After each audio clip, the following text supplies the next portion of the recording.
Hello दोस्तों, welcome to my YouTube channel Satyam monitor. तो dear student, पिछली वीडियो में मैंने आपको ईडी के इम्पॉर्टेंट 6 क्वेश्चन बताए थे। आज मैं आपको सॉफ्ट स्किल के इम्पॉर्टेंट क्वेश्चन बताऊंगा। तो अगर आप इस वीडियो को देख लेंगे तो मेरे ख्याल से आपको पढ़ने की भी बिल्कुल ज़रूरत नहीं पड़ेगी। तो डियर स्टूडेंट, अगर आप मेरे चैनल पर नए हैं तो मेरे चैनल को सब्सक्राइब कर दें और आपका टाइम वेस्ट न करते हुए चलते हैं वीडियो पे। तो डियर स्टूडेंट, हमारा फर्स्ट क्वेश्चन है we need to read and type in English when we. हमें अंग्रेजी में पढ़ने और टाइप करने की आवश्यकता होती है जब हम रीड ए न्यूज़पेपर को पढ़ते हैं। बुक टिकट फॉर ट्रेन्स और मूवीज़, तो मूवी की टिकट और ट्रेन की टिकट जब बुक करते हैं। वर्क इन ए फैक्ट्री में काम करते हैं। क्लीन मशीन, जब मशीन को क्लीन करते हैं। तो आप सबको पता ही होगा, जब हम लोग ट्रेन की टिकट और मूवी की टिकट बुक करते हैं तभी हम उसको रीड करते हैं और राइट करते हैं। तो ऑप्शन क्या होगा हमारा? बी। क्वेश्चन नंबर 2 की बात करते हैं। Can help me learn English, तो मुझे अंग्रेजी सीखने में मदद कर सकता है। तो क्या मदद कर सकता है अंग्रेजी सीखने में आपको? तो डेडिकेशन, फियर, एंगर, सेनेस। तो हमारा डेडिकेशन होगा। डेडिकेशन हमको इंग्लिश सीखने में हेल्प करता है। तो ऑप्शन होगा हमारा A. Question number 3, to learn to speak in English which of following will you need. अंग्रेजी में बोलना सीखने के लिए आपको निम्नलिखित में से किसकी आवश्यकता होगी? तो इनमें से आपको किसकी आवश्यकता होगी? इंग्लिश बोलना है और सीखना है, तो motivation, interest, effort, all of this. तो आपको मोटिवेशन भी चाहिए, इंटरेस्ट भी होना चाहिए और एफर्ट भी थोड़ा सा करना पड़ेगा क्योंकि आपको पढ़ना है। तो ऑल ऑफ दिस होगा हमारा। Question number 4, which of following is a naming word. इनमें से कौन सा एक वर्ड है जिसका कोई मीन है, नेमिंग वर्ड है? तो वॉक, रेड, चेन्नई, स्लोली। तो हमारा स्लोली जो है एक प्लेस नेम है जिसका क्या नेमिंग वर्ड है। बाकी इन सब का क्या है, एक ये वर्ब लिखी हुई जिनका कोई ना कोई मीनिंग है, सॉरी पर्टिकुलर, जिनका कोई ना कोई मीनिंग है। जैसे वॉक मीन चलना, रेड मीन लाल। तो हमारा आंसर क्या होगा? सॉरी, चेन्नई हमारा आंसर होगा। क्वेश्चन नंबर बात करते हैं 5th की। तो the dog took Ramesh shoes before run away. तो इसकी हिंदी मीन होगा कुत्ते ने रमेश के जूते लिए और फिर भागने से पहले, यानी भागने से पहले। तो इसमें एक सब्जेक्ट आएगा, देखिए आप जो मिसिंग है। तो इट, दे, बिकॉज, एंड। तो इट या दे में से एक हो सकता है, लेकिन यहाँ पे इट का यूज़ होगा। इट, दे प्लूरल हो जाएगा। अब क्वेश्चन नंबर 6 की बात करते हैं। Which of this word can be used to describe a tree. इनमें से किस शब्द का उपयोग पेड़ को निकालने के लिए किया जा सकता है, यानी कि उसकी खूबियाँ बताने के लिए या निकालने, कुछ भी डिस्क्राइब करना है। तो tall, mango, beautiful, all of this. तो पेड़ में सारी क्वालिटी, लंबा भी होगा, वो आम का पेड़ भी हो सकता है और सुंदर तो होते ही सारे पेड़। तो आपको क्या बताना है? All of this, D option होगा। क्वेश्चन नंबर 7 की बात करते हैं। तो rearrange the letters to find a kitchen appliance. तो इसमें जो किचन में, रसोई में जो आपके अप्लियंस यूज होते हैं, यानी उपकरण, यानी खाने बनाने के लिए जो बर्तन हो गया या फिर आपके गैस हो गया, स्टोव हो गया, इस टाइप का, तो खोजने के लिए किन अक्षरों का प्रयोग करते हैं? तो इनमें से हम देखो क्या बोलते हैं। स्टोव, वेस्टो, वेस्टे। तो हमारा ऑप्शन होगा स्टोव। तो हम किचन में किसका यूज़ करते हैं? स्टोव का, बी ऑप्शन होगा हमारा। अब क्वेश्चन नंबर हम लोग बात करते हैं 8 की। तो which is the correct meaning for the word pole. Pole शब्द का सही अर्थ कौन सा है? तो नॉर्थ और south end of the earth axis.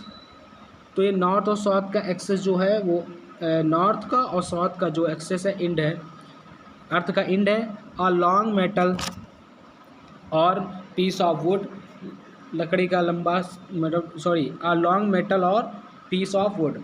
तो एक लॉन्ग मेटल हो गया या पीस ऑफ वुड हो गया, तो ये भी नहीं होगा। Both A and B, option B. तो हमारा आंसर क्या है? None of all above. तो इनमें से कुछ, तो हमारा आंसर क्या होगा? बोथ।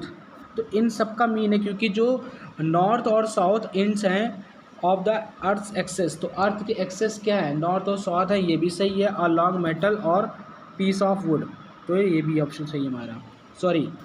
बोथ हो जाएगा ए एंड बी। तो क्वेश्चन नंबर 9 की बात करते हैं। तो डियर स्टूडेंट, उससे पहले आपको लेसन नेम ज़रूर रीड कर लेना है। हालांकि इसका कोई मतलब नहीं है, पेपर में ऐसा कुछ नहीं आएगा। तो ये आपको लेसन नेम समझने के लिए बता दिया गया है। आपके एग्ज़ाम में, सीबीटी एग्ज़ाम में आपके सिंपली क्वेश्चन आएंगे, ये टॉपिक लिख कर नहीं आएगा लेसन नेम। अब क्वेश्चन नंबर हम लोग 9 पे आते हैं। To convert a singular noun to plural noun, which of the following rules can not be applied. यानी कि इसका मीन है, यानी सिंगुलर से प्लूरल, यानी कि एक वचन से बहुवचन में बदलने के लिए किस शब्द का, किस वर्ड का यूज़ नहीं होता है। तो देखो, नाउन्स में क्या होता है, प्लूरल बनाने के लिए एस का भी यूज़ होता है, जैसे कि क्या, noun plus E Z, noun plus S, noun plus E S और फिर नाउन प्लस आई एस। तो नाउन प्लस एस का भी यूज़ होता है, नाउन प्लस ई एस का भी यूज़ होता है और नाउन प्लस आई एस का भी यूज़ होता है। नाउन प्लस ई एस का यूज़ नहीं होता है। तो हमारा ऑप्शन क्या हो जाएगा, answer, right answer A. Question number 10 की बात करते हैं। The plural of the word furniture is. तो फर्नीचर का जो वर्ड फर्नीचर है उसका प्लूरल क्या है, फिर से इसमें वो आपको बहुवचन बताना है। तो फर्नीचर्स, फर्नीचाइज, तो फर्नीचर्स और द फर्नीचर। तो फर्नीचर का जो प्लूरल होता है वो फर्नीचर ही होता है। कुछ चीज़ों के जो प्लूरल होते हैं वो सेम मीनिंग होती है, जैसे फिश का। तो हमारा ऑप्शन हो जाएगा डी। अब हम बात करते हैं क्वेश्चन नंबर 11 की। Rio bought a new screwdriver for his friend and two, फिर फॉर हिमसेल्फ। तो रियो ने एक स्क्रू ड्राइवर ख़रीदा है अपने दोस्त के लिए, एंड टू फॉर हिमसेल्फ, और अपने लिए। तो इसका मतलब ये होगा, रियो ने एक बाई किया और अपने लिए 2 बाई किया, तो उसमें स्क्रू ड्राइवर होगा या स्क्रू ड्राइवर्स होगा। तो यहाँ पे 2 की बात हो रही, एक उसके लिए लिया गया और एक अपने लिए, यहाँ 2 दे दिया। तो क्या होगा, स्क्रू ड्राइवर्स हो जाएगा। ऑप्शन क्या हो जाएगा, बी। हमारा राइट आंसर हो जाएगा बी। स्क्रू ड्राइवर्स नहीं होगा क्योंकि एक सिंगल एस लगेगा। अब क्वेश्चन नंबर 12 की बात करते हैं। इन the sentence giving below choose the action word. तो इस सेंटेंस में क्या एक्शन हो उसको चूज़ करना है। My father delivered the parcel, यानी कि मेरे पापा ने एक पार्सल को डिलीवर किया। तो माई फादर डिलीवर्ड पार्सल, तो डिलीवर्ड क्या है, एक्शन वर्ड। तो आपको डिलीवर पे क्या करना है, ऑप्शन सी राइट आंसर होगा, टिक। क्वेश्चन नंबर 13 की बात करते हैं। Fill the right action word in the sentence below. इसमें से आपको राइट वर्ड फ्लो करना है, राइट वर्ड जो फिल करना है, जो आपको 4 ऑप्शन दिए हुए हैं। The plumber blank water pipe. तो प्लम्बर वाटर पाइप को क्या करेगा, क्या करता है, रिपेयर करता है, रिपेयर्स करता है, टू रिपेयर आर रिपेयर, तो रिपेयर्स करता है। ठीक है, पाइप्स लिखा है तो रिपेयर्स आएगा, अगर रिपेयर पाइप होता तो रिपेयर आता, तो ऑप्शन बी आएगा। तो आप लोग कंफ्यूज ना होना, इसमें पाइप्स लिखा हुआ है इसलिए आएगा रिपेयर्स, अगर पाइप होता तो रिपेयर आता। अब क्वेश्चन नंबर 14 की बात करते हैं। तो क्वेश्चन नंबर 14 हमारा, use the correct action word in the sentence below. Same चीज़ है, इसमें से कोई एक 4 ऑप्शन दिए हैं, उनमें से करेक्ट वर्ड यहाँ फिल करना है। आई blank football every morning with my friend, यानी कि मैं अपने दोस्त के साथ डेली मैं अपने दोस्त के साथ शाम को फुटबॉल खेलता हूँ। तो इसमें से प्ले आएगा, लाइक आएगा, राइट आएगा, लव। तो प्ले मतलब ही हो गया खेलना, तो आपको समझ में आ जाएगा आंसर क्या होगा, right, A, play. Question number 15, complete the sentence with the correct action word. तो क्वेश्चन नंबर 15 की बात करते हैं। तो सेम चीज़, इसमें एक सेंटेंस दिया हुआ है, इनमें से आपको एक फिल करना है। तो the cup blank when it fall the table, यानी कि एक कप जो टेबल पे रखा था, जब वो टेबल से गिरा तो क्या होगा, ब्रोक होगा, फॉल होगा, जंप होगा। तो आपको जाहिर सी बात है पता होगा, टूट जाएगा, क्या होगा, ब्रोक। इनमें से हमारा जो 16 नंबर क्वेश्चन है उसमें ये कह रहा है कि which one of the following sentence tell you that an action complete. तो इनमें से कौन सा एक सेंटेंस है जो कंप्लीट हो चुका है, यानी कि वो कंप्लीट है ऑलरेडी, यानी कि वो काम हो चुका है। तो आई ब्रेक द चेयर, मैं कुर्सी तोड़ता हूँ, तो ये काम चल रहा है जो कि प्रेजेंट में है। I was break the chair, तो ये नहीं कि मैंने चेयर तोड़ दी थी। आई ब्रोकन द, तो ये गलत हो जाएगा, आई वॉज, क्योंकि इसमें हेल्पिंग वर्ब नहीं लगी हुई है, यहाँ ब्रेकिंग होना चाहिए। तो I broke the chair, C option. और डी हमारा है I am breaking the chair, तो राइट आंसर सी होगा क्योंकि मैंने चेयर तोड़ी थी, I broke the chair. C आएगा। ये पास्ट इंडेफिनिट है। अगर आपको टेंस आते हैं तो एम्प्लॉयबिलिटी स्किल के आधे से ज़्यादा क्वेश्चन आप ऐसे ही कर लेंगे। और थोड़ा बेसिक आपको कंप्यूटर, और कुछ भी नहीं है इसमें, सिंपली ग्रामर है डियर स्टूडेंट। तो अब आगे बढ़ते हैं हम 17 क्वेश्चन की ओर। तो विच one of the following is describing word, इनमें से कौन सा एक वर्ड है जो डिस्क्राइब करता है, जिसका एक मीन निकलता है। तो ईट, रिपेयर, हॉट, शूट। तो हॉट है आपका राइट आंसर हो जाएगा, हॉट।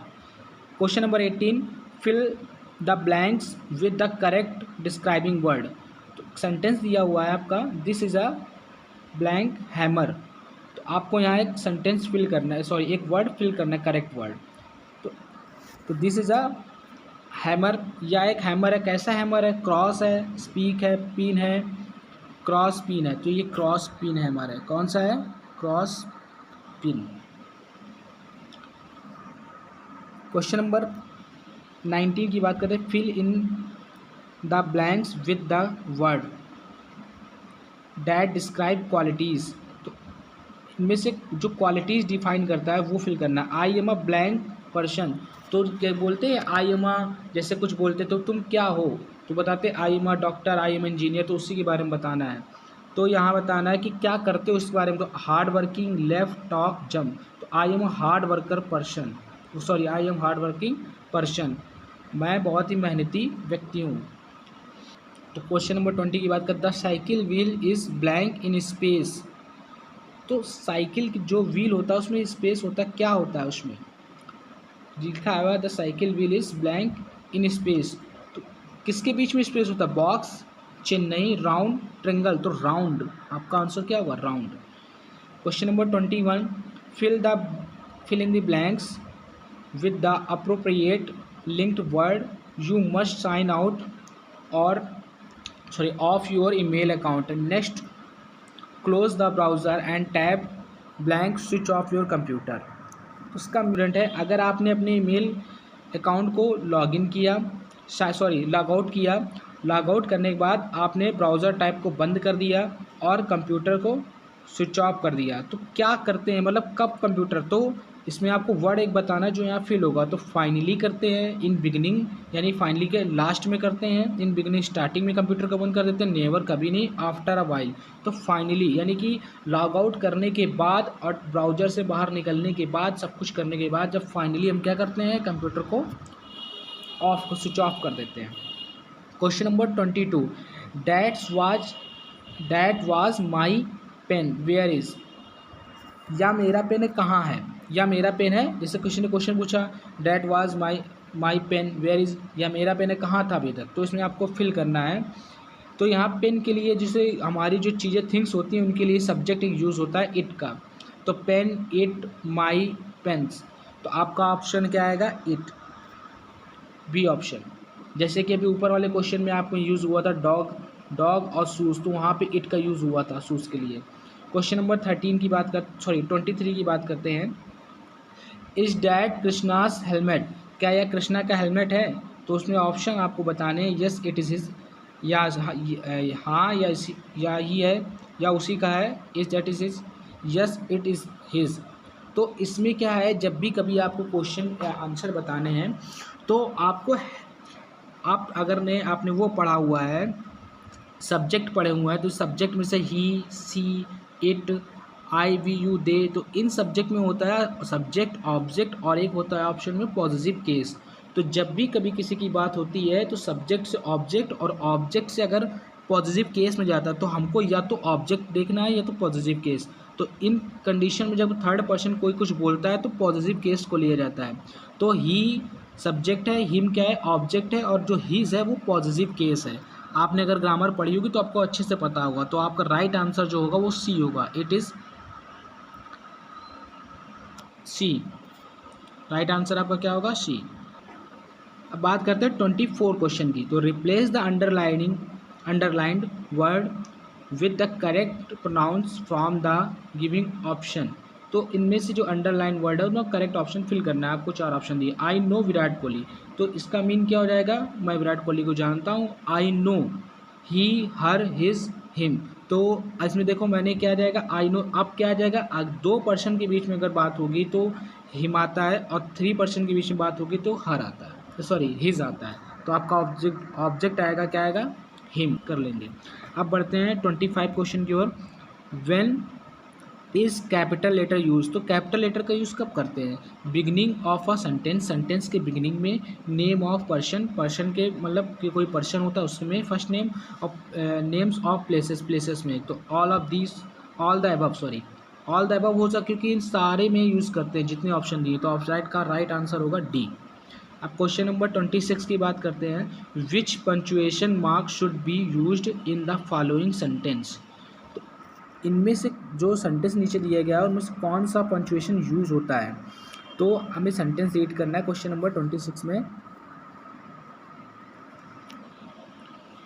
क्वेश्चन हमारा है is there any site engineer, तो क्या यहाँ कोई साइट इंजीनियर है।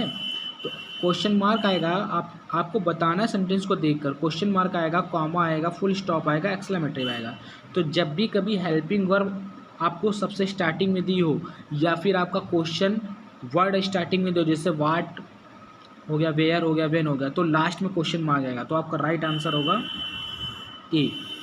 क्वेश्चन नंबर 27 की बात करते हैं। Which of the following is a sentence with the correct punctuation, इनमें से जो सेंटेंस है करेक्ट पंचुएशन है। आपको फिर से वही सेम क्वेश्चन है, बस क्या है कि आपको उसमें सेंटेंस ऑप्शन में दिया हुआ है, तो आपको फाइंड आउट करना है।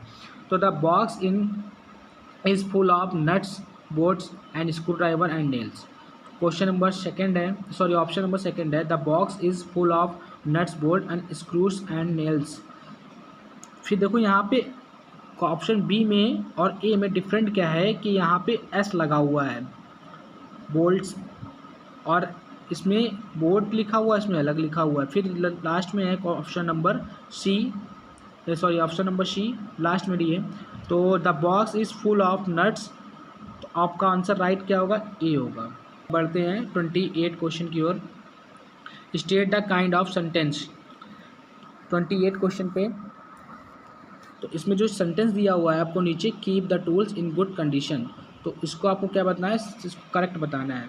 तो अपने जो औजार होते हैं अच्छी स्थिति में उनको रखना चाहिए, यानी कि अच्छी कंडीशन में रखना चाहिए। तो यहाँ लिखा है डिक्लेरेटिव, इंट्रोगेटिव, इम्परेटिव और एक्सक्लेमेटिव। तो जो सेंटेंस का टाइप है आपको वो बताना है किस टाइप का सेंटेंस है, तो ये डिक्लेरेटिव सेंटेंस है या इंट्रोगेटिव है, इम्परेटिव। तो अगर आपको यहाँ पे क्वेश्चन मार्क मिल जाएगा तो इंट्रोगेटिव होगा। इम्परेट और एक्सक्लेमेटिव तब होता है जब आपको एक्सक्लेमेटिव का साइन मिलेगा, जैसे कि मैंने 26 में बताया। कॉमा मिल जाएगा तो डिक्लेरेटिव होगा, और कुछ भी नहीं मिलता, पॉइंट मिलता है तो आपका इम्परेटिव सेंटेंस होता है। जिसमें सब्जेक्ट भी नहीं होगा, आप इससे भी पहचान सकते हैं कि सब्जेक्ट नहीं तो भी इम्परेटिव होता है। क्वेश्चन नंबर 29 की, arrange the word to from a question. तो आपको ये नीचे सेंटेंस दिया हुआ है, इसको अरेंज करना है। Kind of slash what slash is the slash machine. तो आपको 4 ऑप्शन दिए, इनमें से एक right answer. Kind of machine what is, तो what kinds of machine is this, what kind machine is tool. तो आपका राइट आंसर क्या होगा, बी होगा, क्योंकि इसका मीन निकल रहा what kinds of machine is this, किस प्रकार की मशीनें हैं ये। तो राइट आंसर क्या होगा आपका, बी। अब क्वेश्चन नंबर 30 की बात करते हैं। द वर्ड व्हेन डिनोटेड, तो जो वर्ड है उसको डिनोट करना है हमको, उसका मीन बताना है। तो place, person, sorry place, thing, person, time. तो आप कब डिनोट करते हैं किसी को, ठीक है। द वर्ड व्हेन डिनोटेड, तो टाइम के अकॉर्डिंग ये सारे वर्ड डिनोट किए थे, जैसे कि प्लेस हो गया, थिंग्स हो गया, पर्सन हो गया। तो आपका राइट आंसर टाइम होगा। किसी को भी डिनोट करना होता है, डिनोट करना होता है टाइम के अकॉर्डिंग करते हैं, यानी कि उसका टाइम पूछते हैं। तो ऑप्शन का राइट आंसर होगा डी। अब क्वेश्चन नंबर 31 की बात करते हैं। Arrange the jumbled word to form a meaningful sentence. तो जम्बल्ड वर्ड का मतलब ये होता है, ये जो वर्ड है ये गलत है, नीचे दिए गए हैं। एक तरीके से क्वेश्चन हम बोलें तो रीअरेंज करना है आपको। As a supervisor in be a Bell work Peter, तो इस सेंटेंस को आपको सीक्वेंस में लगाना है। तो as a supervisor Bell work Peter, तो ये रॉन्ग आंसर हो जाएगा आपका। इन बेल, तो ये भी आपका रॉन्ग होगा, ऑप्शन बी। ऑप्शन सी कह रहा है Peter works as a supervisor in Bell, तो आपका राइट आंसर ये होगा। थोड़ी सी बेसिक ग्रामर पढ़ लेंगे तो आपको सब आ जाएगा। Rearrange the word to from a sentence, तो small pieces slash into slash cut slash the onions. तो आपका राइट आंसर हो जाएगा cut the onions to small pieces, यानी कि प्याज को छोटे छोटे टुकड़े में काटो। क्वेश्चन नंबर 33 की बात करते हैं। द सेंटेंस और फिर comma inverted comma begin, please help me finish this close can be used, यानी कि मेरी मदद करो, क्या आप मेरी मदद कर सकते हैं इसको ख़त्म करने में, इस टाइप में बोल सकते हैं। ठीक है, मेरी मदद कर सकते हैं इसको ख़त्म करने में। तो मेक अ रिक्वेस्ट, तो जब भी आपको याद रखना, आप कोई भी ऑप्शन मत देखो, जब भी सेंटेंस में, किसी भी सेंटेंस में अगर प्लीज़ आ जाता है तो हमेशा आपको रिक्वेस्ट ही याद रखना है, बस आप रिक्वेस्ट लगा दीजिए। 100% सही होगा रिक्वेस्ट वाला क्वेश्चन, क्योंकि मैंने अभी सारे क्वेश्चन को मैंने एनालाइज किया है, सब में ही आपका आंसर रिक्वेस्ट, अगर रिक्वेस्ट है और प्लीज़ है तो रिक्वेस्ट प्लीज़, और प्लीज़ है तो रिक्वेस्ट, यही होगा। क्वेश्चन नंबर 34 की बात करते हैं। Formal greeting are used when, तो फॉर्मल ग्रीटिंग जैसे अगर आप ऑफिस वगैरह में हैं या कॉलेज वगैरह में हैं तो आप ग्रीटिंग का मतलब होता है आप जैसे गुड मॉर्निंग हो गया, नमस्ते हो गया, एक्सेट्रा, ऐसे आप किसी को ग्रीटिंग, इसको ग्रीटिंग बोलते हैं बोलना। तो मीटिंग समवन न्यू और ऑर्डर एज, तो आप किसी नए से मिलते हैं तब बोलते हैं। मीटिंग हायर ऑफिशियल, यानी higher official, business meeting, all of this, तो इन सब में बोलते हैं। जब हम किसी नए व्यक्ति से मिलते हैं तब भी बोलते हैं, मीटिंग में भी बोलते हैं, बिजनेस मीटिंग में भी बोलते हैं। तो आपका राइट आंसर हो जाएगा डी। अब क्वेश्चन नंबर बात करते हैं 35 कह रहा है, to home can you share this sentence, hey it's been long time since we meet, तो ये आप किससे कह सकते हैं, हे बहुत लंबे समय के बाद मिले, तो किससे बोलते जनरली हम ये सब, सुपरवाइजर से बोल नहीं सकते, फ्रेंड से नहीं बोल सकते, स्ट्रेंजर से नहीं, सॉरी फ्रेंड से बोल सकते हैं लेकिन स्ट्रेंजर से नहीं बोल सकते, द ITA प्रिंसिपल, तो आपका राइट आंसर होगा फ्रेंड। अब क्वेश्चन नंबर 36 की बात करते हैं। When I introduce my self it, जब आप अपने आपको इंट्रोड्यूस करते हैं तो आप क्या कहते हैं, हेल्प अस टू, मतलब क्या बोलते हैं, क्या सोचते हैं उसके बारे में, help us to know about your self, यानी कि आप अपने आप को ही जानने में मदद करते हैं। Help other to know about friends, अपने फ्रेंड्स को अपने दोस्तों को जानने में मदद करते हैं, तो वो तो करेंगे नहीं क्योंकि आप पहले से जानते हैं। Helps other to know about me, यानी कि दूसरे लोगों को हम जानने में मदद करते हैं कि दूसरे लोग हमें जाने, तो आपका राइट आंसर होगा सी।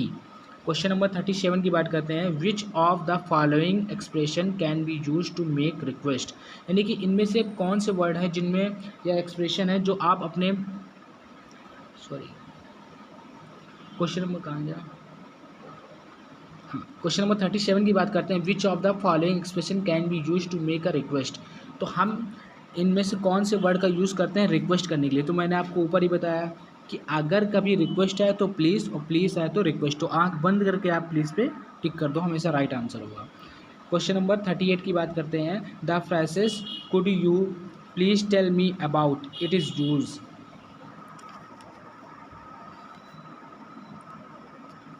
तो इसका मीन है क्या आप मुझे इसके बारे में बता सकते हैं कि इसका यूज़ क्या है, क्या क्या इसका उपयोग कैसे किया जाता है या क्या है, इसका मीन ये है। तो thank someone and introduce someone, ask for information, give information, तो आप जब किसी से कुछ पूछते हैं कि इसका यूज़ क्या है तो आस्क सम इन्फॉर्मेशन कहते हैं, नहीं कि आप मुझे बता सकते हैं इसका यूज़ क्या है, तो आप उसकी इन्फॉर्मेशन ले रहे हैं, तो आंसर क्या हो जाएगा आपका राइट सी। क्वेश्चन नंबर 39 की बात करते हैं।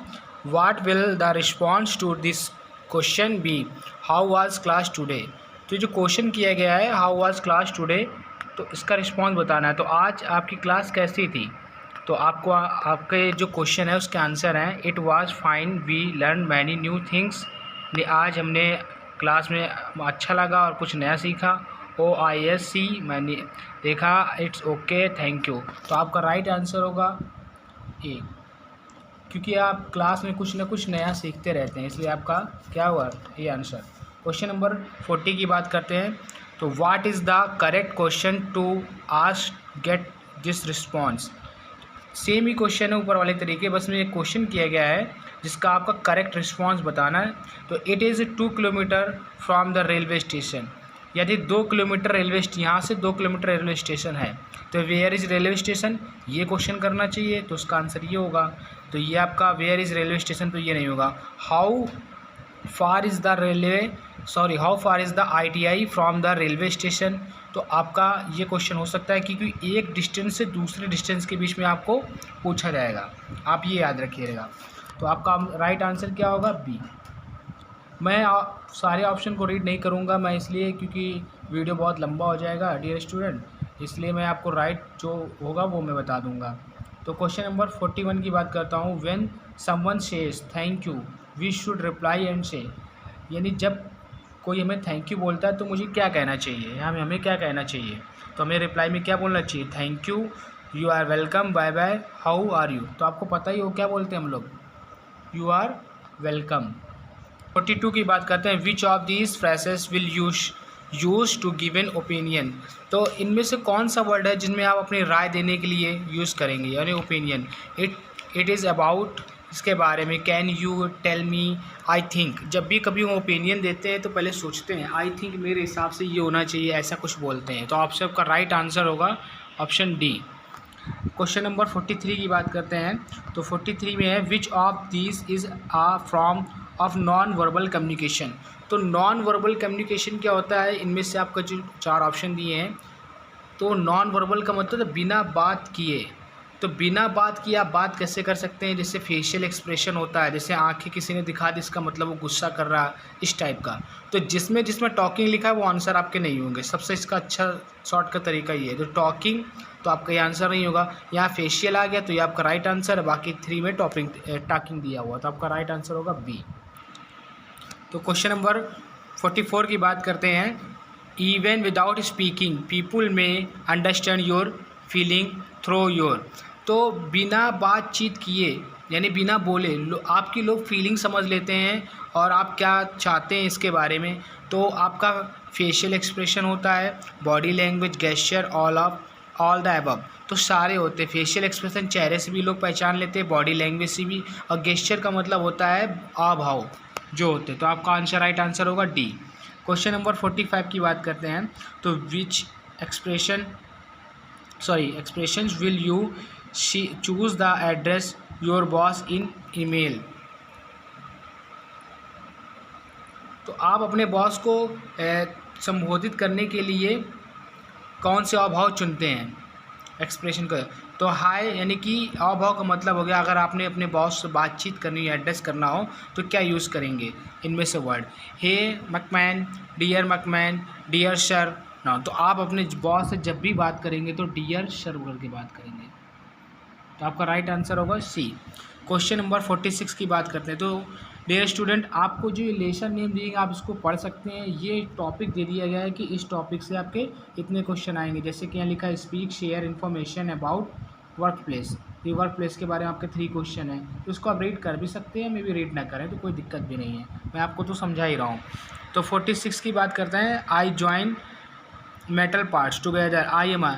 आप कोई मेटल पार्ट को ज्वाइन करता है तो वो क्या है? आई एम क्या है? फिटर है, वेल्डर है, प्लम्बर है, मशीनिस्ट। तो वो वेल्डर है क्योंकि वो वेल्डिंग कर रहा है, तभी 2 मेटल पार्ट। तो आपका राइट आंसर होगा बी। 47 की बात करते हैं। तो I help are designing and building houses I am an. तो ये हेल्प कर रहा है आपको बिल्डिंग को डिजाइन करने में, हाउस बनाने में। तो आई एम एन क्या होगा? वो फिटर होगा, टर्नर होगा, आर्किटेक्चर असिस्टेंट होगा या नर्स। तो आर्किटेक्चर असिस्टेंट होगा क्योंकि वो हेल्प कर रहा है। आपका राइट आंसर होगा C. Question number 48। Choose a correct reply to giving question. तो ये करेक्ट रिप्लाई आपको देना है। क्वेश्चन पूछा गया आपसे व्हाट डू यू डू, आप क्या करते हैं? तो it is a Kumaran Nagar Chennai. तो ये आंसर नहीं हो सकता। I am a desktop publisher and ABC is at ABC software solution. तो ये अपने बारे में बता रहा, तो राइट आंसर आपका होगा B. Question number 49। The expression to sum up it is used. तो क्वेश्चन नंबर 49 में बोला गया है कि एक्सप्रेशन को सम करने के लिए क्या यूज़ करते हैं? तो इंड डिस्कशन। तो आपका इंड डिस्कशन ही होगा, यानी जब भी आपको कुछ बताना हो या कुछ बोलना हो तो दूसरे की बातचीत ख़त्म होने के बाद ही बोलना चाहिए। तो इन डिस्कशन होना चाहिए। आपका राइट आंसर होगा ए। फिर क्वेश्चन नंबर 50 की बात करते हैं। Which expression should you choose to agree with someone. कौन से एक्सप्रेशन है जिससे आप दूसरे से एग्री हो जाते हैं? तो आप कह रहा है कि जैसे कि हमें कोई किसी की बात सही लग जाती है तो इनमें से कौन सा वर्ड बने? In my experience you are absolutely right. तो इट इज़ कंसाइडर्ड और बट येट बस। तो आपका राइट आंसर होगा B, you are absolutely right. तो डियर स्टूडेंट, आज के लिए बस इतना ही, मिलते हैं अगली वीडियो में। और जाने से पहले मैं आपको एक सजेशन देना चाहूँगा कि आप अगर मेरे चैनल को सब्सक्राइब कर देंगे तो आपको लेटेस्ट अपडेट अपने ITI के बारे में मिलता रहेगा, और जो भी न्यू क्वेश्चन जो आपके अभी जिनके एग्ज़ाम नहीं हुए हैं और जो आने वाले हैं जिनके एग्ज़ाम, उनके लिए बहुत ही बेनिफिट वीडियोस मैं उसमें डालता रहूँगा।